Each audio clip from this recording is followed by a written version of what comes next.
36 வயதான ஒரு பெண் தன்னோட 2 மகன்களோட பெங்களூர்ல வாழ்ந்துகிட்டு இருக்காங்க. 2016ல அவங்களோட கணவர் இறந்ததா சொல்லப்படுது.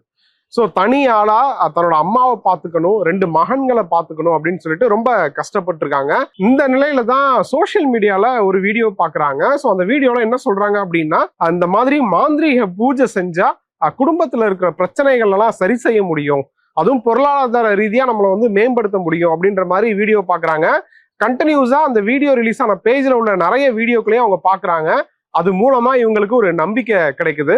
ஸோ அந்த நம்பிக்கை மூலமா கேரளாக்கே நேரடியா அந்த கோவில் இருக்கக்கூடிய திரிசூர் பகுதியில் இருக்கக்கூடிய அந்த பிரபலமான கோவிலுக்கு நேரடியாவே போறாங்க. அந்த கோவிலை சேர்ந்த ஒரு நபர் தான் அருண் அப்படின்ற நபர் இந்த பெண்ணை வழிநடத்திருக்காரு. அதாவது இந்த இடத்துல இப்படி சடங்கு செய்யணும், இங்க இதுக்காக வேண்டணும் அப்படின்னு சொல்லி கொடுத்திருக்காரு. அது மூலமா அருண்கிட்ட இந்த பெண் நல்லாவே பேசியிருக்காங்க. குறிப்பா உங்க குடும்பத்துக்கான சிறப்பு பூஜையை நீங்க இங்க செய்யணும் அப்படின்னா 24,000 ரூபாய் நீங்க பே பண்ணணும் அப்படின்ற மாதிரி அருண் சொல்லியிருக்காரு. சரி, ஓகே, நான் பே பண்றேன், அந்த பூஜையை செய்யணும் அப்படின்னு சொல்லியிருக்காங்க.